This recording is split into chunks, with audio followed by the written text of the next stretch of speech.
അഭിഭാഷകൻ സൈബി ജോസിനെതിരെ അന്വേഷണം തുടങ്ങാൻ ക്രൈംബ്രാഞ്ച് ഇന്ന് കേസ് രജിസ്റ്റർ ചെയ്യും.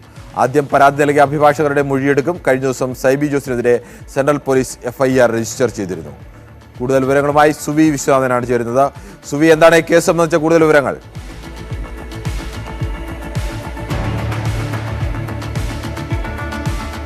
കിരൺ, ഹൈക്കോടതി കോഴ വിവാദവുമായി ബന്ധപ്പെട്ട കേസ് പ്രത്യേക അന്വേഷണ സംഘത്തിനാണ് നൽകിയിരിക്കുന്നത്. ക്രൈംബ്രാഞ്ച് SP, ആലപ്പുഴയിലെ ക്രൈംബ്രാഞ്ച് SP SK സുദർശനാണ് ഇതിന്റെ ചുമതല. അദ്ദേഹമാണ് കേസ് അന്വേഷണം നടത്തുന്നത്. ഏതായാലും ഇന്നലെ FIR രജിസ്റ്റർ ചെയ്തിരുന്നു. കൊച്ചി സെൻട്രൽ പോലീസാണ് FIR രജിസ്റ്റർ ചെയ്തിരുന്നത്. അതിനുശേഷം ഇന്നിപ്പോൾ ക്രൈംബ്രാഞ്ച് അന്വേഷണം ഏറ്റെടുക്കുകയാണ്. ഇന്ന് ക്രൈംബ്രാഞ്ച് കേസ് രജിസ്റ്റർ ചെയ്യും എന്നാണ് മനസ്സിലാക്കാൻ സാധിക്കുന്നത്. അതിനുശേഷമായിരിക്കും മറ്റ് നടപടിക്രമങ്ങളിലേക്ക് കടക്കുക എന്നാണ് അറിയാൻ കഴിയുന്നത്. ഏറ്റവും ആദ്യം ഈ പരാതിക്കാരായ അഭിഭാഷകരുടെ മൊഴിയെടുക്കുകയാണ് ചെയ്യുക എന്നാണ് മനസ്സിലാക്കാൻ സാധിക്കുന്നത്. ഏതായാലും ഇന്ന് മൊഴിയെടുപ്പ് ഉണ്ടാകില്ല.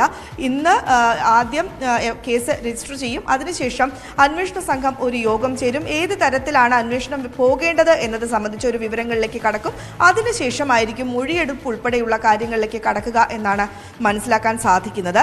അതേസമയം ഇന്നലെ വൈകുന്നേരമാണ് സെൻട്രൽ പോലീസ് ഈ കേസിൽ FIR രജിസ്റ്റർ ചെയ്തത്. രണ്ട് പ്രധാന വകുപ്പുകളാണ് ഇട്ടിരിക്കുന്നത്. ഒന്ന്, അഴിമതി നിരോധന നിയമത്തിലെ സെക്ഷൻ 7, അതുപോലെ 420 IPC 420 എന്നീ വകുപ്പുകളാണ് ഇയാൾക്കെതിരെ ചുമത്തിയിരിക്കുന്നത്. FIRന്റെ പകർപ്പ് പുറത്തു വന്നിട്ടുണ്ട്.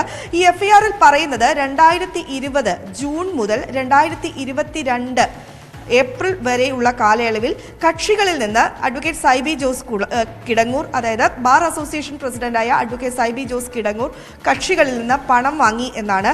അത് ഹൈക്കോടതിയിൽ നിന്ന് അനുകൂല വിധി സമ്പാദിക്കുന്നതിനു വേണ്ടി ജഡ്ജിമാർക്ക് കോഴ നൽകാനാണ് എന്ന് പറഞ്ഞുകൊണ്ടാണ് ഈ സൈബി ജോസ് കിടങ്ങൂർ ഈ പണം വാങ്ങിയത് എന്നും FIRൽ പറയുന്നുണ്ട്.